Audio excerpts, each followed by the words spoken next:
இப்போது புதிய அறிமுகம் அச்சி ஹோட்டல் சாம்பார் 50 கிராம் ரூபாய் 20 மட்டுமே.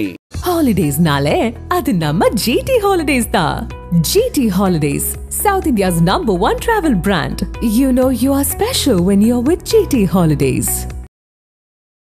விடாமுயற்சியிலும் தொடங்கிடுறேன். நிறைய விஷயங்கள் நாங்களும் அடுத்தடுத்து பார்த்துக்கிட்டே இருக்கோம். எப்படி இருந்தது அந்த டீசர் உங்களுக்கு? இதே விடாமுயற்சி டீசரை ஒரு 6 மணிக்கு இந்த ப்ரைம் டைம், இந்த சோஷியல் மீடியா ப்ரைம் டைமில்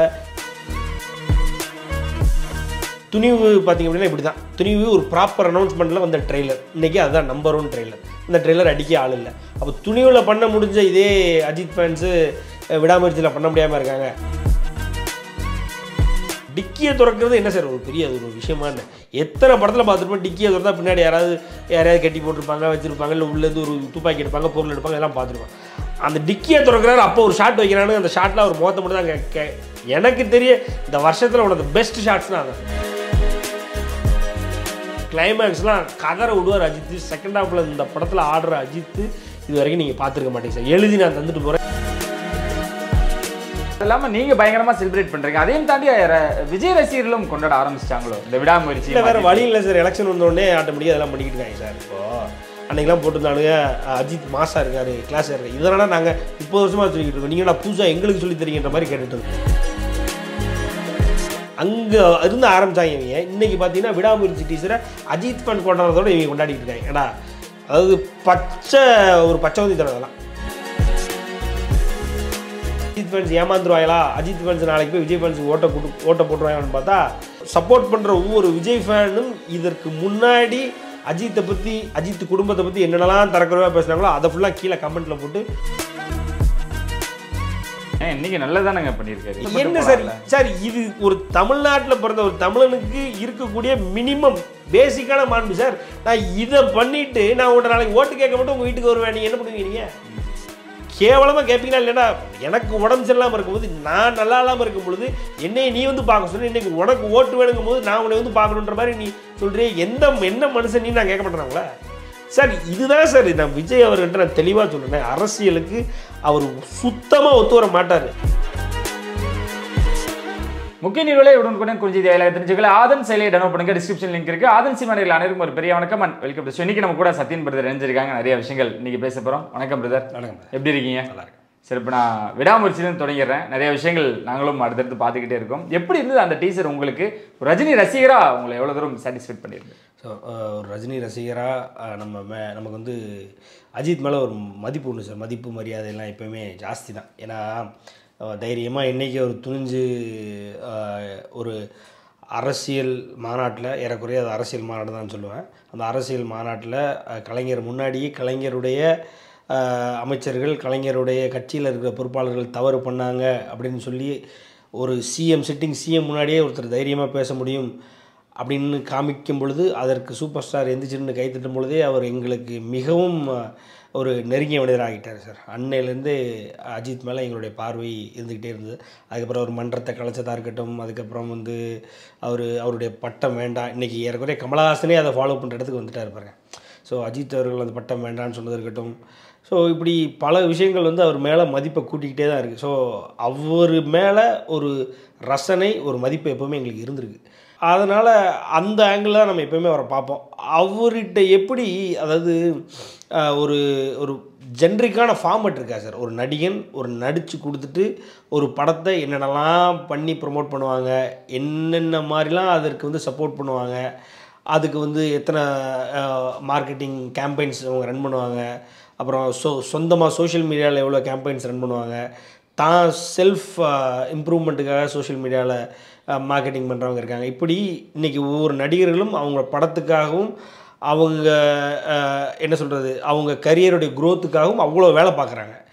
இது எதுலேயுமே இன்வால்வ் ஆகாமல் முற்றிலும் மாறுபட்ட ஒரு நடிகர் அப்படின்னா எனக்கு தெரியும் இன்றைக்கி இந்தியாவில் அஜித் மட்டும்தான் சார், வேறு யாருமே இல்லை.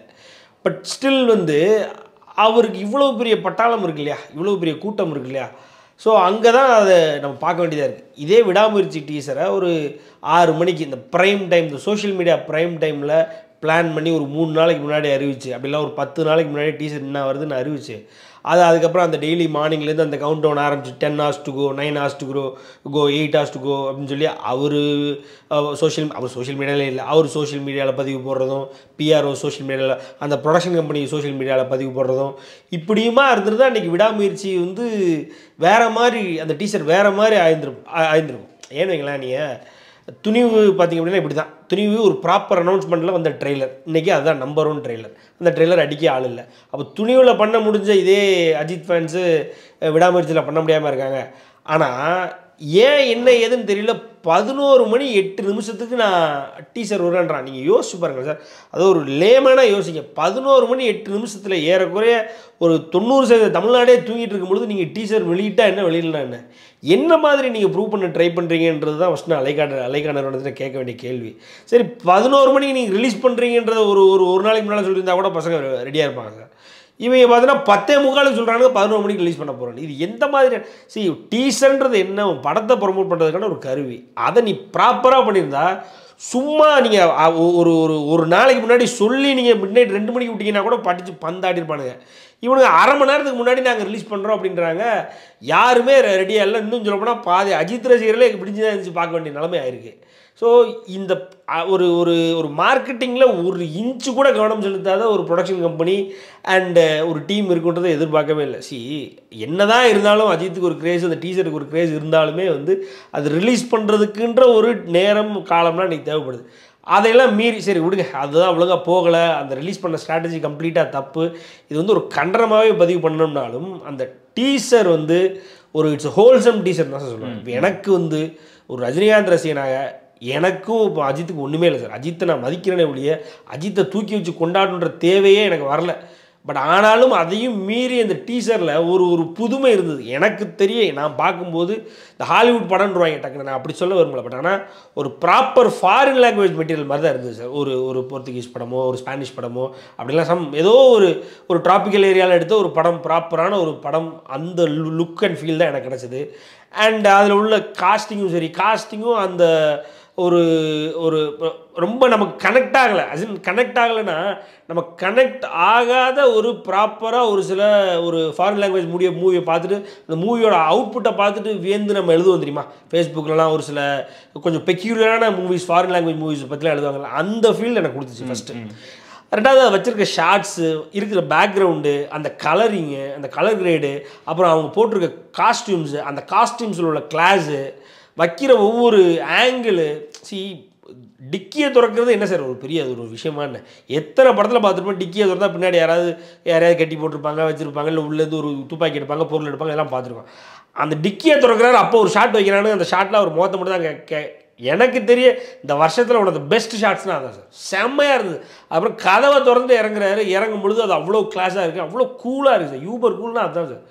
இத்தனைக்கும் பார்த்திங்க அப்படின்னா அவர் அவ்வளோ மேக்கப்பாக அவர் ஒரு தலையை செட் பண்ணியிருக்காரா, இல்லை மூஞ்சில் ஏதாவது சிஜி பண்ணியிருக்காங்களா, இதா இல்லை உடம்பை குறைக்கிற மாதிரி ஏதாவது பண்ணியிருக்காங்களா, எதுவுமே இல்லை, பாடி டபுளாக எதுவுமே இல்லை. அவர் பாட்டுக்கு அவர் வழக்கம் போல் அவர் உடம்பை வச்சுக்கிட்டு தலைமுடியை வெளியே அடிச்சுக்கிட்டு அவர் பாட்டுக்கு திறந்து வர்றாரு. எவ்வளோ கிளாஸாக இருப்பாங்க. அந்த கிளாஸை ஒர்க் அவுட் பண்ண முடியுமா? அதாவது மகிழ் திரும்பியினால கண்டிப்பாக முடியும் நம்பினா அந்த அவுட்புட்டை அப்படியே வெளில எடுத்துட்டார் சார். சிம்பிளாக வெளில எடுத்துட்டார்.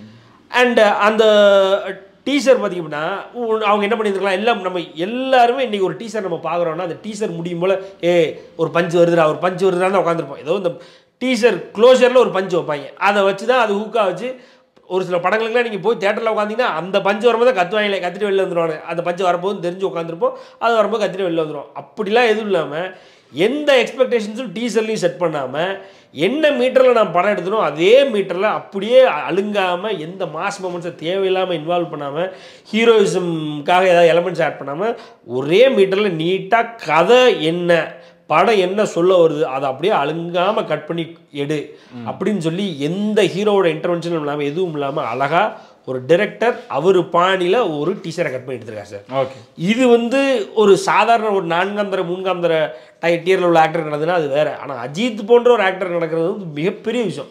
ஸோ இப்போ அது நடக்குது அப்படிங்கும் பொழுது அதில் நீங்கள் அந்த டீசரை பார்த்து முடிக்கும்போது சார், அந்த டீசரை பார்த்து முடிக்கும்போது என்ன தோணுச்சுன்னா, இது ஒரு டிஃப்ரெண்ட்டான ஒரு த்ரில்லர் ஸ்டோரி, ஒரு ஆழமான கதை இருக்குது. அந்த கதையில் ஒரு ஒரு மேஜிக் இருக்குதுன்னு உண்மையிலே தோணுச்சு சார். மோரோவர் இந்த டீசர் பேக்ரவுண்டில் பார்த்தீங்கன்னா பிரேக் டவுனுடைய தழுவல்னு ஏறக்குறைய சார் அது ஆரம்பிக்கும் பொழுது படம் ஆரம்பிக்கும் பொழுதே இப்போலாம் என்னென்னா இந்த கோட்டு படம் ஆரம்பிக்கும் பொழுதும் இந்த படம் வந்து இந்த படத்தினுடைய இதுதான் சொல்லி நம்ம பதிவு போட்டிருந்தோம். அந்த ஒரு குறிப்பிட்ட ஹாலிவுட் படத்தினோட தழுவல் தான் நம்ம பதிவு போடும் பொழுது வெங்கட் பிரபுவே இல்லைன்னு மறுத்தார். பட் படம் வரும்பொழுது அதுதான் ஆல்மோஸ்ட் பார்த்தோம் எல்லாவனும் கன்ஃபார்ம் பண்ணுறான் அது வில் ஸ்மித்தோடைய படம் தான், நம்ம தான் ஃபஸ்ட் எழுதுனோம், அது வெங்கட் பிரபுவே மறுத்தார். இது உண்மை. அதே மாதிரி எப்படி வந்து விடாமுயற்சி படம் ஆரம்பிக்கும் பொழுது அது பிரேக் டவுன் அப்படிங்கிற ஒரு படத்தினுடைய தழுவல் தான் அப்படின்னு சொல்லி சொன்னோம். இன்னொன்று சொன்னோம் இது பிரேக் டவுன் படம் தான் அப்படின்னு இருந்ததுன்னா தமிழ் சினிமாவே புரட்டி போடும் சார். இந்த மாதிரி ஆங்கிளில் இந்த மாதிரி ஜேர்னர் பெரிய அளவில் வந்திருந்தாலும் ஆனால் இவ்வளோ கிளாஸான மேக்கிங்கில் இப்படி மாஸ் ஒரு நடிகர் நடித்து இது வரைக்கும் எந்த திரைத்துறையிலும் வந்ததில்லை அசல். ஸோ இதில் ஒன்றும் இல்லை, ஃபஸ்ட் ஆஃப் வந்து அஜித்தை வச்சு எல்லா வில்லன்களும், ஏன்னா வேறு நாட்டில் போய் ஒரு மொழி தெரியாத ஒரு நாட்டில் இன்னொரு இடத்துல போயிட்டு ஒரு கப்புள் கஷ்டப்படுற ஒரு ஃபஸ்ட் ஆஃப் சார். எல்லாத்தையும் மீறி என்னுடைய துணைவிதான் எனக்கு வேணும்னு அந்த உயிரே போனாலும் பரவாயில்லன்ற அந்த ஒரு மொமெண்ட் இன்டர்வலில் க்ரியேட் பண்ணுவாங்க சார். செகண்ட் ஹாஃபில் ஃபுல்லாக ஏன்டா இவன்ட்ட வச்சுக்கிட்டோம் வம்பு வச்சுக்கிட்டோம் அப்படின்னு வில்ல ஒரு தெரிச்சு ஓடுவான் சார். அதான் சார் கதை. ஓகே, நீங்கள் ஃபஸ்ட் ஹாஃபில் எதுக்கிட்ட அஜித் இருக்காருன்னு உங்களுக்கும் தோணும் எனக்கும் தோணும். நீங்கள் அஜித்துடைய மிகப்பெரிய வெறிய உயிரை கொடுக்குறவா கூட இருங்க, எதுக்கிட்டா இந்த படம் இப்படி எடுத்து வச்சுருக்காங்கன்னு தோணும் சார். ஃபஸ்ட் ஹாஃப் நான் சொல்கிறேன் இப்போவே இன்டர்வலில் கண்ட்ரோல் எடுப்பார் சார் அஜித் படத்தை. செகண்ட் ஹாஃப் ஃபுல்லாக வில்ல ஒவ்வொருத்தனையும் அங்குலங்கலமாக வச்சு செதுக்குவார். எதுக்குடா இவனை இந்த ஊரில் வச்சுட்டு இவன்ட்ட ஏன்டா வம்பளுத்தோம், இவனை எதுக்கு நம்ம தொட்டோம், எப்படி இப்போவும் ரியல் லைஃப்பில் அஜித்தை தொட்டால் அவன் அங்கங்கே சாகட்டி வாங்குறானோ அஜித் ஃபேன்ஸ், அதே மாதிரி இந்த படத்தில் அதுதான் நடக்கும். எதுக்குடா இவனை தொட்டோன்னு தெரிச்சு ஓடுவானுங்க. கிளைமேக்ஸ்லாம் கதற விடுவார் அஜித். செகண்ட் ஹாஃபில் இந்த படத்தில் ஆடுற அஜித் இது வரைக்கும் நீங்கள் பார்த்துருக்க மாட்டீங்க சார். எழுதி நான் தந்துட்டு போகிறேன், இதில் ஏதாவது நான் சொன்ன ஸ்டேட்மெண்ட்டை கட் பண்ணி வச்சுக்கோங்க, மாறிச்சுன்னா பார்த்துக்கலாம். ஓகே, இவ்வளோ விஷயங்கள் இருக்குது. அது இல்லாமல் நீங்கள் பயங்கரமாக செலிப்ரேட் பண்ணுறீங்க. அதையும் தாண்டி விஜய் ரசிகர்களும் கொண்டாட ஆரம்பிச்சிட்டாங்களோ இந்த விடாமுயற்சி? இல்லை, வேறு வழி இல்லை சார். எலெக்ஷன் வந்தோடனே ஆட்டோமேட்டிக்காக அதெல்லாம் பண்ணிக்கிட்டு இருக்காங்க சார். இப்போது அன்றைக்கெலாம் போட்டுருந்தானுங்க அஜித் மாசாக இருக்கார், கிளாஸாக இருக்கார். இதனால் நாங்கள் 30 வருஷமாக சொல்லிக்கிட்டு இருக்கோம், நீங்கள் நான் புதுசாக எங்களுக்கு சொல்லி தரீங்கன்ற மாதிரி கேட்டுட்டு இருந்தேன். அதாவது 2008-09 காலகட்டத்தில் நம்ம உங்கள்கிட்ட பேசியிருக்கோம்னு நினைக்கிறேன். இது வந்து தலை அஜித் அப்படின்னு தலையை கூப்பிட ஆரம்பிக்கிறதுக்கு ஒரு டைம் இருந்தது சார். இந்த தினம் வச்சு கூப்பிட்றாங்க. அப்போல்லாம் தோனின்ற ஒருத்தரே கிடையாது அப்படிங்களா. தோனின்ற ஒருத்தருக்கு ஏன் தலை தோனின்னு, அவருக்கு ஏன் தளபதி தோனின்னு வரல? தளபதின்னு இங்கே ஏன் எந்த ஒரு கிரிக்கெட்டருக்கும் பட்டம் கொடுக்கல? எதுக்கு தலை தோனின்னு மட்டும் பட்டம் கொடுத்தாங்க? இதுக்கு பின்னாடி ஒரு பெரிய கான்ஸ்பிரசி இருக்குது சார். 2008-09 காலகட்டத்தில் சிஎஸ்கேக்கு அம்பாசிடராக போகிறார் விஜய் அம்பாசிடராக போகும்போது நாம வந்து வீடுன்ற மாதிரி உள்ளே போய் அந்த பட்டத்தை அழகாக நேக்காக அங்கே உள்ள கிரிக்கெட்டர்ஸ் சொல்லி அந்த கிரிக்கெட்டிங் அசோசியேஷன் சம்மந்தப்பட்டவங்க, இந்த கிரிக்கெட்டிங் ரிவ்யூவர்ஸ், அவங்க எல்லாருக்கும் தலை தோனின்னு அதை ஒரு ட்ரெண்ட் ஆக்கி இதாக்கி கடைசியில் அதை தோனியவே அதை நம்ப வச்சு அவரே அதை சொல்ல வச்சு ஆல்மோஸ்ட் அப்படி ஆக்கினாங்க சார். நீங்கள் அவருக்கு உண்டான அந்த தலைன்ற பட்டம், அதாவது அஜித்துன்ற பட்டம் அந்த மனிதர் இருக்கார் இல்லையா, அவருக்கு அந்த தலைன்ற பட்டம் வந்து இங்கே தளபதின்ற பட்டத்தோட பெருசாக இருக்குது. அதான் உண்மை. அதனால் அதை அவர்கிட்டேருந்து பறித்து நீங்கள் தோனிகிட்ட கொடுக்குற அளவுக்கு கலைஞ்ச கூட்டம் அந்த கூட்டம், ரைட்டுங்களா. ரெண்டாவது அந்த கோட்டு படத்தில் கூட நடித்த ஒரு பொண்ணு கூட நான் தலைன்னு சொன்னது ஏன், நான் அஜித் நீங்கள் நினைக்கிறீங்க, நான் தோனி நீங்கள் நினைக்க வேண்டியதானே அப்படின்னு சொல்கிற அளவுக்கு அவங்களுக்கு அந்த தலைன்ற பட்டத்து மேலே அவ்வளோ ஒரு வெறுப்பு. ஏன்னா தளபதின்ற பட்டத்தோட மேலே இருக்குன்னு அங்கே இருந்து ஆரம்பித்தாங்க இவங்க. இன்றைக்கி பார்த்தீங்கன்னா விடாமுயற்சி டீச்சரை அஜித் ஃபேன் கொண்டாடுறதோடு இவங்க கொண்டாடிட்டு இருக்காங்க. ஏன்னா அதாவது பச்சைவந்தித்தனம். அதெல்லாம் பச்சைவந்தித்தனத்துலேயும் ரொம்ப மோசமான கேவலமான பச்சைவந்தித்தனம் இதுதான். அப்போ நம்ம நினச்சோம் என்னடா அது, இப்போ இதை நம்பி அஜித் ஃபேன்ஸ் ஏமாந்துருவாங்களா, அஜித் ஃபேன்ஸ் நாளைக்கு போய் விஜய் ஃபேன்ஸுக்கு ஓட்ட போட்டுருவாங்கன்னு பார்த்தா அந்த சப்போர்ட் பண்ணுற ஒவ்வொரு விஜய் ஃபேனும் இதற்கு முன்னாடி அஜித்தை பற்றி அஜித் குடும்பத்தை பற்றி என்னென்னலாம் தரக்குறவாக பேசுனாங்களோ அதை ஃபுல்லாக கீழே கமெண்ட்டில் போட்டு உன்னை நாங்கள் நம்ப தயாராக இல்லை, இன்றைக்கி நீ ஓட்டு வாங்குறதுக்காக நீ வந்து எங்கள் காலில் விழுகிற அப்படின்னு சொல்லி போட்டுட்டாங்க சார். ஸோ இன்றைக்கி விஜய் ஃபேன்ஸை அஜித் சம்மந்தப்பட்ட எந்த விஷயத்தை வச்சு கொண்டாடுறாங்கன்னா அவன் ஓட்டு வாங்குறதுக்கு மட்டுமே தான் அதை பண்ணிக்கிட்டு இருக்கானே தவிர வேறு இப்போ நான் எதுக்கு அஜித்தை கொண்டாடணும், எனக்கு என்ன தேவை இருக்குது, நான் என்ன எலெக்ஷனுக்கு வர போகிறேன்னா இது பண்ண போகிறேன்னா நாளை பண்ண எனக்கு ஒன்றுமே கிடையாது. பட் நான் பண்ணுறேன்னா எனக்கு அஜித் மேலே ஒரு மரியாதை இருக்குது, நான் பண்ணுறேன். விஜய் ஃபேனுக்கு எதுக்கு அஜித் மேலே மரியாதை இருக்கணும்? மரியாதை இருந்ததுன்னா இதுக்கு முன்னாடி ஏன் இல்லை? இன்றைக்கி 2024 மட்டும் திடீர்னு எங்கேருந்து வரணும்? போன துணிவு வரைக்கும் நீ அவன் குடும்பம் வரைக்கும் வச்சு கிழிச்சு வந்தானே நீ. இன்றைக்கி வந்து டக்குனு அவங்களாம் என்ன பாசம் உனக்கு வந்துருச்சு, எங்கேருந்து வந்துருச்சு நீ சார்? இது குட் பேட் அக்லி வரைக்கும் கிண்டல் தான் சார் பண்ணிக்கிட்டு இருந்தானுங்க. இப்போ விடாமுயற்சி டீச்சர் அது வருதுன்னொடனே கிளாஸாக இருக்கார், அஜித் மாசாக இருக்காருன்னா எவன் நம்பிடுவோம் உனைய? ஏற்கனவே நீங்கள் டபுள் ஸ்டாண்டர்ட்ஸ் தான். இப்போ இன்றைக்கி விஜய் பண்ண அட்டிலஜிலாம் நீங்கள் எடுத்து பேசணும்னா சார், அதாவது இன்னைக்கு நல்லதானங்க பண்ணியிருக்காரு. என்ன சார் நல்லதுன்னா இப்போ நீங்கள் யோசிச்சு பாருங்கள். இப்போது எனக்கு தெரியும், இப்போ உங்களுக்கு உடம்பு சரியில்லை, இப்போ நீங்கள் இருக்கீங்க, டச் விட்டு நடக்கக்கூடாது, இப்போ உங்களுக்கு ஒரு உடம்பு சரியில்லை அப்படின்னா இந்த விஷயம் எனக்கு தெரிய வருதுன்னா நீங்கள் உங்கள் வீட்டில் இருப்பீங்க, இல்லை ஆஸ்பத்திரியில் இருப்பீங்க. நான் வந்து ஒரு ஆரஞ்சு பழத்தையும் ஒரு ஆரஞ்சு பாட்டிலையும் வாங்கிட்டு வருவேன், உங்களை வந்து பார்த்துருப்பேன். உங்களுக்கு ஒரு விஷயம் சரியில்லை, உங்களுக்கு ஒரு நல்லது நடக்கலை, உங்களுக்கு ஏதோ ஒரு சின்ன கஷ்டகாலம் அப்படிங்கும்போது நான் தானே உங்களை வந்து பார்க்கணும். இது தமிழ்நாட்டில் நீங்கள் பிறந்திருந்தீங்கன்னா, உங்களுக்கு உங்கள் உடம்புல தமிழ் ரத்தம் ஓடுச்சுன்னா, உங்களை நல்லா வளர்த்துருந்தாங்கன்னா உங்களுக்கு தெரிஞ்சிருக்க வேண்டிய பேசிக்கான ஒரு விஷயமா. நீங்கள் இதுக்கு பெரிய படிப்புலாம் படிக்கணும் அவசியம் இல்லை, உங்களுக்கு உலகத்து அறிவுலாம் இருக்கணும்னு அவசியம் இல்லை. இது வந்து ஒரு பேசிக் ரெக்குவயர்மெண்ட். இன்றைக்கி ஒரு குடும்பத்தில் சாதாரணமாக பிறந்து வளர்ந்தீங்கன்னா உங்களுக்கு தெரியும். கரெக்டாக ஒருத்தன் கஷ்டத்தில் இருக்கா வீடு தேடி தான் சார் போய் பார்க்கணும். எப்படி இது ஆதன் முரளிக்கு வந்து இது மாதிரி உடம்பு சரியில்லை, ஆதன் முரளி நீங்கள் என் வீட்டுக்கு வந்து என்கிட்ட ஆரஞ்சு பழத்தையும் ஆர்லிக்ஸ் பாட்டிலையும் வாங்கிட்டு போனால் நீங்கள் வருவீங்களா சார்? ஃபஸ்ட்டு நான் கூப்பிடலாமா, நான் கூப்பிட்றத கூட விட்டுருங்க, என் திமிரு நான் கூப்பிட்றேன், என் அகம்பாவை நான் கூப்பிட்றேன், நீங்கள் வந்து வாங்கிட்டு போய்ங்களேன்ட்டா. இல்லை அந்த நிர்வாகிகள் கோஆர்டினேட் பண்ணி கூப்பிட்டு சரி உங்களை ஒரு 4 பேர் அனுப்பிச்சு நான் உங்களை கூப்பிட்ற சொல்கிறேன், வருவீங்களா நீங்கள்? நான் ஒரு கேமராமேன், இவர் ஒரு கேமராமேன் சார், நான் அவர் முரளி உடம்பு சரியாக இருக்காரு, அவரை வச்சு நான் ஒரு கார் அனுப்பிடுறேன், அவரை வச்சு கூப்பிட்டுவாங்க. இப்படி பண்றாருன்னு ஒரு கோவமா இல்லை அவர் இப்படியாவது பண்றாருன்னு சந்தோஷம் என்ன சார்? சார் இது ஒரு தமிழ்நாட்டில் பிறந்த ஒரு தமிழனுக்கு இருக்கக்கூடிய மினிமம் பேசிக்கான மாண்பு சார். நான் இதை பண்ணிட்டு நான் உங்கள்கிட்ட நாளைக்கு ஓட்டு கேட்க மட்டும் உங்கள் வீட்டுக்கு வருவேன், நீங்கள் என்ன பண்ணுவீங்க? நீங்கள் கேவலமாக கேட்பீங்களா? இல்லைன்னா எனக்கு உடம்பு சரியில்லாமல் இருக்கும்போது, நான் நல்லா இல்லாமல் இருக்கும் பொழுது என்னை நீ வந்து பார்க்க சொன்ன, இன்றைக்கி உனக்கு ஓட்டு வேணுங்கும் போது நான் உன்னை வந்து பார்க்கணுன்ற மாதிரி நீ சொல்கிறே, என்ன மனுஷன் நீ நான் கேட்க மாட்டேறாங்களா சார்? இதுதான் சார் நான் விஜய் அவர்கிட்ட நான் தெளிவாக சொல்கிறேன். அரசியலுக்கு அவர் சுத்தமாக ஒத்து வர மாட்டார். காரணம் என்னென்னா, அவர் வந்து கூட்ட நெரிசல்களில் நம்பர் 1, 2வது கசகசன்னு இருக்கிற இடங்கள்லாம் போக மாட்டார். அவரை பொறுத்த வரைக்கும் அந்த பனையூரில் ஏசியை போட்டு ஒரு இடத்துல இருந்தோமா, ஏசியில் இல்லாமல் இருந்தால் அவருக்கு வேத்துரும் சார். இதுதான் உண்மை. வெளியில் எல்லா இடத்துலையும் அவருக்கு முன்னாடி ஏசியோ தூக்கிட்டு வர முடியும். ஒன்றும் இல்லை, நீங்கள் உங்களுக்கு தெரிஞ்சதுன்னா இந்த மாநாட்டில் இறங்கி இந்த வெயிலில் ஒரு நிமிஷம் கிட்ட நடப்பார், வந்து பார்த்தா மூஞ்சி பூரா வேத்துருக்கும் தெரியுமா? அவங்களுக்கு நல்லா நீங்கள் க்ளோஸ். இவ்வளவு தான். சாயங்கால வேலையே தாங்க முடியாது. அவர் போயிட்டு வெள்ளம் அப்படி இப்படின்னு சூழ்ந்துருக்கும் போது மக்களுக்கு நடுவில் மக்களாக விஜயகாந்தனை வேஷ்டியை மடிச்சு கட்டி முட்டி அளவு அதில் நிற்பார். இன்றைக்கி 1000 தான் உதயநிதி மேலே நமக்கு மாற்றுக்கிறது இருந்தாலும், எவ்வளோ தான் பிரச்சனை இருந்தாலும் நமக்கு உதயநிதி களத்தில் இருக்கார் சார். இன்றைக்கி அவர் ஒரு இடத்துல இருப்பார், இன்னொரு இடத்துல கஷ்டம்னு போடுவான், போஸ்ட் 1000 பேர் போடுவான் இல்லைங்களே. எல்லாத்தையும் அவர் நல்லது பண்ணி இன்றைக்கி மக்களை வந்து உடனே சந்தோஷப்படுத்திட்டாருன்னு சொல்ல வரல. 1000 இருக்கட்டும் களத்தில் நிற்கக்கூடியவர் துணை சிஎம், அவர் நிற்கணும். 2வது அதை நம்ம க்ளோரிஃபை பண்ணல, இருந்தாலும் நிற்கிறார்ல. அவர் விசாமல் இருந்துக்கிட்டு நானும் வார் ரூமில் இருக்கிறேன், அது இருக்கிறேன், இது இருக்கிறேன், அமைச்சர்கள் மட்டும் எல்லா இடத்துக்கும் அமைச்சர்களும் நிற்கிறாங்க, அவரும் நிற்கிறாங்க. இவர் இன்றைக்கி நாளைக்கு மக்கள்கிட்ட ஓட்டு வாங்க ஒவ்வொரு வீடு வீடாக போவார்ல. அதே மாதிரி மக்களுக்கு ஒரு கஷ்டம் அப்படின்னா மக்களாக போய் நிற்கணுன்ற அந்த பேசிக் அறிவு கூட இல்லைன்னா எந்த மாதிரியான அரசியல்வாதியாக அவர் இருக்கார்? அதனால தானே இவருக்கு அரசியல் சரி வராதுன்றோம். இவர் ஒரு ரிச் கிட் நம்ம ஏன் சொல்கிறோம் அப்படின்னா, இவரால் மக்களாக இவர் வந்து மக்கள் இருக்கிற மீட்டரில் இவரை வச்சு இவரால் பார்க்கவே முடியாது. இவரை பொறுத்த வரைக்கும் அந்த 20 அடி கேட்டுக்குள்ளே வீட்டுக்குள்ளே அசராமல் இருப்பார். உங்களுக்கு எது வேணும் நீ அங்கே போகணும், அதுவும் அவர் கூப்பிடும் போது தான் போகணும், சும்மா போய் நின்னாலும் தரமாட்டார். அவர் அதை பிளான் பண்ணி சார் 250 பேர் கொடுக்க போகிறாரு, 300 பேர் கொடுக்க போகிறாருன்றது கொடுக்கறதுக்கு முன்னாடியே வீடியோ வருது, கொடுக்கறதுக்கு முன்னாடியே உங்களை போன்றவர் காலையிலேருந்து இன்ஃபர்மேஷன் எப்படி சார் வருது? யார் சார் கொடுக்குறா அதெல்லாம்? சார் கம்ப்ளீட்டாக ஒன்றும் இல்லை. இன்றைக்கி ஒரு வீடியோ வந்திருக்கு, அதாவது விஜய் வந்து ஒருத்தர் கொடுத்துட்டு இருக்காரு, நடுவில் ஒரு நிர்வாகி போய் அந்த கேமராவை பிளாக் பண்ணுறாரு, புஷியானந்த் இழுத்து தள்ளி போடுறாரு. இங்கே கேமரா முன்னாடி விஜய் மார்க்கெட்டிங் பண்ணிட்டு இருக்காரு, இதான் நடந்துகிட்டு இருக்கு. கேமரா இல்லாமல் விஜய் என்னைக்காவது ஏதாவது நல்ல காரியம் பண்ணியிருக்காரா? ப்ராப்பராக மீடியாவை கூப்பிட்டு மீடியாட்ட பேசுகிறதுக்கு அவருக்கு தைரியம் இருக்கா சார்? ஆனால் மீடியாவை கூப்பிட்டு தானே சார் எல்லா விளம்பரங்களையும் பண்ணிக்கிட்டு இருக்காரு. பண்ணுறாரா இல்லையா? ஒரு மீடியாவில் ஒரு 2 நிமிஷம் நின்று பேசுகிறது ஒரு தைரியம் இல்லையே. அப்படியான ஒரு மனிதர் தான் பண்ணுற ஒவ்வொரு விஷயத்தையும் மார்க்கெட்டிங் பண்ணி மக்கள்கிட்ட அது ஒரு நல்லது மாதிரி காமிச்சிக்கிட்டு இருக்கணும்னு நினச்சிட்டு இருக்காரு இல்லையா? அந்த குட்டு இன்றைக்கி வெளியில் வந்துருச்சு. மக்கள் கஷ்டப்படுற மக்களை பஸ் ஏற்றி நீ கூப்பிட்டு வந்து நீ உன் வீட்டில் வச்சு கொடுக்குறது எப்படி? நீ அவங்க கஷ்டத்தை அவங்க இருக்கிற இடத்துல நேரில் போய் பார்க்குறது எப்படி? இது கூட தெரியாத ஒரு அரசியல்வாதி நீ நாளைக்கு வந்து நீங்கள் ஆள வரணும்னு நினைக்கிறது எவ்வளவு பெரிய தவறு. உன்னைய அந்த அரசியல்வாதின்ற ஒரு மீட்டர்லேயே வைக்கக்கூடாதுன்னு மக்கள் நீங்கள் முடிவு பண்ணிட்டாங்க.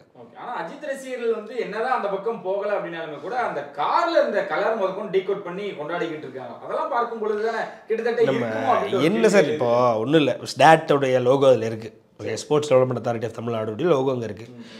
ஸ்டாட்டினுடைய லோகோ இருக்கும் பொழுது திமுக என்ன கிளைம் பண்ணுது அப்படின்னா, அஜித் ரசிகருடைய ஆதரவு திமுகக்குன்னு கிளைம் பண்ணுது. அவர் வந்து என்ன நினச்சாரு என்ன ஏதுன்னு தெரியல. தமிழ்நாட்டில் இப்படி ஒரு இயக்கம் இருக்குது, இந்த இயக்கத்தை நம்ம ஒரு இன்டர்நேஷ்னல் லெவலில் ஒரு ரேசிங் கிட்டத்தட்ட 24 hours பண்ண போகிறாரு போல இருக்குது. 24 to 48 hours சொல்கிறாங்க. துபாயே கலக்க போகிற ஒரு ரேஸில் இவருடைய கம்பெனியை சார்ந்த ஒரு 4 அதற்கு முதல்வர் யாருன்னா அஜித். ஒரு 4 அந்த 24 hours ரேசிங்கில் பங்கேற்க போகிறாங்க. ஏறக்குறைய 2007 காலகட்டத்தில் எவ்வளோ மெலிஞ்சு எவ்வளோ கூலாக இருந்தாலும் அந்த மாதிரி போயிட்டே இருப்பார். ஆல்மோஸ்ட் அந்த ரேஸ் வந்து 24 to 48 hours. ஸோ இது ஒரு சரியான நேரம். தமிழ்நாட்டில் ஸ்டாட்னு சொல்லி ஒரு நிறுவனம் இருக்குது. இந்த நிறுவனத்தை நம்ம வந்து ஒரு க்ளோரிஃபை பண்ணுவோம், இதை வந்து நம்ம ஒரு ப்ரொமோட் பண்ணுவோம் அப்படின்னு அவர் ஆசைப்படுறாரு. நாளை பின்னா இதை பார்த்துட்டு இன்ஸ்பயர் ஆகி கண்டிப்பாக எவ்வளோ பேர் உள்ளே வருவான்ல. ஸோ அதெல்லாம் வச்சு அவர் பண்ணுறாரு. பண்ணும்பொழுது ஆட்டோமேட்டிக்காக உதயநிதி அதுக்கு ஒரு வாழ்த்து தெரிவிக்கிறார், நன்றி தெரிவிக்கிறார். திமுக என்ன சொல்கிறது, அஜித்தினுடைய ஆதரவு, அஜித் ரசிகருடைய ஆதரவு எங்களுக்கு தான் அப்படிங்குது. ரைட்டுங்களா? அதே மாதிரி இன்றைக்கி அந்த கலர், அந்த காரில் உள்ள கலர் ஆரஞ்சு சிவப்பு இருக்கும்போது உடனே விஜய் ரசிகர்கள், விஜய் தொண்டர்கள்லாம் என்ன சொல்கிறாங்க அப்படின்னா, தாவே கழகத்தினுடைய தொண்டர்கள் எங்களுடைய கட்சிக்கும் விஜய்க்கும் மொத்த அஜித்தினுடைய ஆதரவு, அஜித் ரசிகருடைய ஆதரவு எங்களுக்கு தான் அப்படின்னு. இது வந்து எனக்கு எப்படின்னா, ஏறக்குறைய சூப்பர் ஸ்டார் ரஜினிகாந்த் இப்படி தான் சார் பந்தாடுவானுங்க சார். எப்படின்னா, அவரை வந்து கர்நாடகா கூட்டு போனாங்க ஒரு பெரிய விழா, அரசு விழாவில் கிட்டத்தட்ட 27 அமைச்சர்கள் இருக்கும் பொழுது, அதில் சிஎம் இருக்கும் பொழுது, எக்ஸ் சிஎம் இவங்கெல்லாம் இருக்கும் பொழுது, கட்சியினுடைய தலைவர் எல்லாம் இருக்கும் பொழுது, அந்த கட்சி நடத்துகிற ஒரு மாபெரும் கூட்டம், கிட்டத்தட்ட ஒரு 10,000-20,000 பேர் கலந்துக்கிற ஒரு கூட்டத்தில் சீஃப் கெஸ்ட் யாருன்னா சூப்பர் ஸ்டார் ரஜினிகாந்த். அதே மாதிரி ஆந்திராவில் சந்திரபாபு நாயுடு எக்ஸ் சிஎம், அதாவது அவர் சிஎம் இல்லாமல் இருக்கும் பொழுது என்டிஆருக்கு 100வது விழா எடுக்கும் பொழுது அதுலேயும் ரஜினிகாந்த் அவர்கள் தான் தேவைப்படுறாரு. அதே மாதிரி இங்கே துரைமுருகன் ஒரு விழாவில் சிஎம் வந்து ஒரு புத்தகத்தை வெளியிடறாருன்னா அதை வாங்குறது சீஃப் கெஸ்ட்டாகவும் ரஜினிகாந்த் தான் தேவைப்படுறாரு. அதே மாதிரி ரஜினிகாந்த் யாருக்கு ஓட்டு போடுறாருன்னு ஒரு கேஸே ஆச்சு. என்னென்னா, கேமராவை கொண்டு போய் அவர் யாருக்கு ஓட்டு போடுறாருன்னு ஒரு தடவை அதை யாருக்கு எந்த பட்டனை ப்ரெஸ் பண்ணாருன்னே வெளியில் எடுத்துட்டாங்க. அது கேஸே ஆச்சு, பொதுநல வழக்கே ஆச்சு. அந்த அளவுக்கு யாருக்கு ரஜினிகாந்த் சப்போர்ட்டு யாருக்கு வாய்ஸ் கொடுக்க போகிறாருன்னு ஒரு 30 வருஷமாக இது ஒரு கேட்டு சலிச்சு போன விஷயம் சார் எங்களுக்கு. அந்த இடத்துக்கு இன்றைக்கி அஜித் வந்துட்டார். அஜித்தினுடைய சப்போர்ட்டு இன்றைக்கி அதிமுகவுக்கா, திமுகவுக்கா, தாயவைக்காவுக்கா அப்படின்னு அடிச்சுக்கிறாங்க. இவங்க இவ்வளோ வாய் பேசிட்டு இப்போ அஜித்தை நம்பி தான் இவங்க கட்சி நடத்துகிறோமா அப்படின்ற ஒரே ஒரு விஷயத்த, ஒரு கேள்வியை மட்டும் நான் விஜய் ரசிகர்கள் நோக்கி வைக்கிறேனே ஒழிய, அது இல்லாமல் இன்னொரு ஒரு ஒரு அறிவிலித்தனம் தான் சொல்லுவேன். எங்கே ஆரஞ்சு கலரு, சிவப்பு கலரு, மஞ்சள் கலர் இருந்தாலும் ஏன் துணி தான், ஏன் இதான்னு சொல்லிட்டு நடந்துக்கிட்டு இருக்காங்க சார். அன்றைக்கெலாம் பார்த்தீங்கன்னா ஏதோ டீப்பாயில் விரிச்சிருக்காங்க போல இருக்குது, அதில் மஞ்சளும் சிவப்பு இருந்துருக்கு போல இருக்குது, எங்களுக்கு தான் ஆதரவுன்னு சொல்லிட்டு அலைகிறானுங்க. ஸோ இன்னும் கொஞ்சம் நாள் இந்த கூழ் ஊற்ற போகும்போது எல்லோரும் மஞ்சள் கலர் சிவப்பு கலர் அதை முதற்கொண்டு இவங்களுக்கு தான் கிளைம் பண்ணாலும் பண்ணுவாங்க. அதனால் இனிமேல் நம்ம மஞ்சளும் சிவப்பும் வாங்கும்போது உஷாராக தான் வாங்கணும் சார். அந்த அளவுக்கு தான் போய்கிட்டு இருக்குது. அஜித் வந்து ப்ரமோட் பண்ணணும் அப்படின்னு நினச்சிட்டு இருந்தாருன்னா என்னைக்கோ திமுகவும் அதிமுகவும் ப்ரமோட் பண்ணிட்டு போயிட்டே இருந்திருப்பாரு. கம்பேர் பண்றாங்கன்னா சீமான் ரஜினி சந்திப்புக்கு அப்புறம் தான் அது அதிகரிச்சிருக்கு. சார் இப்போ நான் என்ன சொல்றேன்னா, நீங்க சீமான் வந்து இன்னைக்கு சூப்பர் ஸ்டார் சந்திச்சு போயிட்டாரு, நாளைக்கு விஜயும் போய் சந்திச்சுட்டு போவார் சார். கமலஹாசனே கட்சி ஆரம்பிச்சதுக்கப்புறம் போய் நேராக போய் இருந்து நின்று எங்கே சார் போய்ஸ்காரில் தானே சார். கமலஹாசன் ஏறக்குறைய ரஜினிகாந்த் அவர்களுக்கு முன்னால் வந்தவர், ரஜினிகாந்தோட சீனியர். ரஜினிகாந்துக்கு இதுதான் அவன் பாதன்னு கிட்டத்தட்ட காமிச்சு கொடுத்தவர் அவர் தான். அப்படின்ற இடத்துல இருக்கிற கமலஹாசனுக்கே கட்சி ஆரம்பிச்சதுக்கப்புறம் ரஜினி வீட்டுக்கு வரணுன்ற நோக்கம் தான் இருந்தது. அதே மாதிரி சீமான் நாளைக்கு விஜயும் போவார் சார். யார் வந்தாலும் சார், யார் வரல சொல்லுங்கள் அந்த வீட்டுக்குள்ளே, அந்த வீட்டில் ஆதரவு தேடி யார் வரல. இவங்கள விடுங்க சார், இவங்களாம் லோக்கல் சார். சார் வெளிநாடுகள்லேருந்து பிரதமர்கள் வந்திருக்காங்க சார். சிங்கப்பூர் பிரதமர், மலேசிய பிரதமர் முன்னாடி இவங்களாம் யார் சொல்லுங்கள். சீமான்லாம் ஒரு ஆளா? சரி அதை விடுங்க. இப்போ இவர் இங்கே இலங்கையிலேருந்து இங்கே வராங்க, இலங்கையிலேருந்து இங்கே வரும்போது எத்தனையோ இலங்கை சம்மந்தப்பட்ட பிரச்சனைகளை பேசுகிற கட்சி இங்கே இருக்குது. அங்கே எங்கேயும் போகாமல் பாய்ஸ் கார்டனுக்குள்ளே அந்த சிஎம் விக்னேஸ்வரன் இப்போ இல்லை ஒரு சில வருடங்களுக்கு முன்னாடி போய் பார்த்துட்டு போகிறாரு. அம்பாசிடர்ஸ், அமெரிக்கன் அம்பாசிடர் வராங்க, ஆஸ்திரேலியன் அம்பாசிடர் வராங்க. அமெரிக்கன் அம்பாசிடருக்கும் ஆஸ்திரேலியன் அம்பாசிடருக்கும் பாய்ஸ் கார்டில் என்ன சார் வேணும்? இப்போ அதெல்லாம் வச்சு நீங்கள் என்ன அரைவ் பண்ண போகிறீங்க? சூப்பர் ஸ்டார் ரஜினிகாந்தனுடைய வீடு கிட்டத்தட்ட 50 வருஷமாக அது ஒரு பவர் ஹவுஸ், சரிங்களா? அந்த பவர் ஹவுஸ்க்குள்ளே வராதவனே கிடையாது. அங்கே வந்துட்டால் அவனுக்கு ஒரு அடையாளம் கிடச்சிடும். அவனுக்கு ஒரு குறைந்தபட்சம் 1 மணி நேரமாவது அவன் மேலே ஒரு வெளிச்சம், ஊடக வெளிச்சம் இருக்கும். அதை ஐடியா போட்டு தான் வருவான். இன்றைக்கி சீமானுக்கு என்ன தேவை அப்படின்னா, இல்லை விஜய் ரசிகர்களை வந்து ரஜினி ரசிகர்களும் ரஜினியும் வெறுக்கிறாங்கன்றது தெரிஞ்சு போச்சு. அதை ஃபுல்லாக அவனுக்கு ஆக்கிக்கலாம் அப்படின்னு சீமானு ஒரு ஆசைப்படுறான். அப்படிங்கும்பொழுது ஆட்டோமேட்டிக்காக சீமான அந்த இடத்துல வந்து பார்த்துட்டு போகிறான். பட் ஆனால் சீமானை நாங்கள் ஒதுக்க போகிறோம், விஜயா சீமானன்னு வந்தால் எங்களுக்கு விஜய் தான். நான் ஓப்பனாக சொல்கிறேன். நீங்கள் எந்த ரஜினிகாந்த் ரசிகர்னு கேளுங்க. ஏன்னா சீமான் எங்களை பற்றி பேசின பேச்சு கொஞ்சம் நஞ்ச பேச்சு இல்லை. அந்த ரோட்டுக்குள்ளே விட்டுருக்கக்கூடாது. சரி ஏற்றி உள்ளே பார்த்துட்டாரு. நாளைக்கு விஜயும் போனால் விஜயும் பார்ப்பார் சார், ரைட்டுங்களா? அதனால் நீங்கள் வந்து உங்களுக்கு ஆதரவு வேணும்னா அவரை தேடி போய் பாருங்கள். இல்லை, அங்கிருந்து வர கமெண்ட்ஸ் எல்லாம் அப்படி தானே இருக்குது. ரஜினி அவர்கள் வேணும்னே சீமான் அவர்களை சந்திச்சதாகவும் அந்த மாதிரிலாம் வரும்பொழுது விஜய்க்கு எதிராக செயல்பட்டுக்கிட்டு இருக்காரு அப்படின்னு தொடர்ந்து நீங்கள் அப்படி உண்மையிலே அவர் டவுட் இருந்துன்னா விஜய் ஒரு நாள் அனுப்பிடுங்கன்றேன். சார் யார் போனாலும் நாங்கள் பார்க்க தயாராக இருக்கோன்ற சார். இதுதான் சார் விஜய் ரொம்ப நாளாக பண்ணிகிட்டு இருக்காரு. என்னென்னா இந்த விஜயகாந்தை பார்க்குறதுக்கு எனக்கு அனுமதி இல்லை. இடையில அவருடைய விஜயகாந்தனுடைய ரைட் ஹேண்ட் அறியப்படுற பார்த் சார் இருக்கார்ல, அவர் ஒரு மீட்டிங்கில் பேசுகிறார். பேசும்பொழுது கூட சொல்கிறாரு, என்ன சொல்கிறாருன்னா, விஜயை வளர்த்து விட்ட ஒரே படம்னா செந்தூர பாண்டி தான், அதுக்கு அவங்க அப்பா சாட்சி அப்படின்றார். அந்த செந்தூர பாண்டி படத்தை கிட்டத்தட்ட 40 நாள் கால் ஷீட்டை கொடுத்து 10 பைசா காசு வாங்காமல் நடிச்சு கொடுத்தாரு விஜயகாந்த். அங்கே இருந்தால் விஜய் அவருடைய வளர்ச்சி பிசி சென்டரில் உருவானதுக்கு காரணமே, ஏ சென்டரில் அவரே உருவாக்கிட்டாருனாலும் பிசி சென்டருக்கு காரணமே விஜயகாந்த் போட்ட அந்த விதை தான் அப்படின்றார்.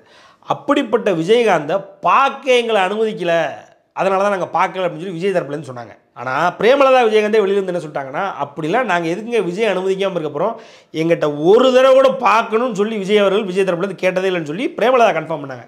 இதே மாதிரி தான் இவங்க என்ன பண்ணிட்டு இருக்காங்க, எங்களை பார்க்க விட மாட்டாங்க, எங்களை ரஜினி பார்க்க விட, ஏதோ ரஜினி இவங்களை பார்க்கக்கூடாத மாதிரியும் இவர் சீமானை மட்டும் பார்க்க விட்ட மாதிரி, நீ போய் பார்க்கணுன்னா போய் பாரு, ஆட்டோமேட்டிக்காக அவர் விடலைன்னா சொல்லி நான் போராட்டம் பண்ணுறேன் சார். நான் தாவேக்கால வந்து நின்றுடுறேன், நான் தாவேக்கால வந்து இணைஞ்சு நான் ரஜினிக்கு எதிராக நான் போராட்டம் பண்ணுறேன். சும்மா என்னத்தையா உருவாக்கிட்டு உட்காந்துட்டு இருக்கக்கூடாது. எல்லாரும் வீட்டு யார் வேணால் அந்த வீட்டு இவ்வளோ தான் சார், 5 அடி தான், எட்டி பார்த்தா உள்ள சூப்பர் ஸ்டார் நடந்துக்கிட்டு இருந்தாருன்னா தெரிஞ்சிடும். இவங்கள மாதிரி 20 அடி வீட்டை கட்டி வீட்டுக்குள்ளே என்ன நடக்குன்னே தெரியாமல் மறைச்சிக்கிட்டு பதுங்கி வாழ்றவர் கிடையாது அவர். எவன் வந்தாலும் அந்த வீடு திறந்துருக்கும். ரைட்டுங்களா? என்ன ஒரு அரை மணி நேரத்துக்கு முன்னாடி சொல்லிட்டு போகணும், அவ்வளோதான். ஆனால் அவருக்குன்னு உள்ள ஒரு ப்ரைவசியில் இருப்பார், இந்த சின்ன ப்ரைவசி அது நமக்கே இருக்கும். வரும்போது சொல்லிட்டு வர மாட்டேன்னு கேட்போம்ல, அந்த மாதிரி சொல்லிட்டு போனீங்கன்னா அந்த வீடு எப்பவும் திறந்துருக்கும், யார் வேணாலும் போய் சும்மா விஜய் பார்க்க விடலன்னு இது இங்கேயும் வந்து பொய்யை சொல்லிட்டு அலையக்கூடாது.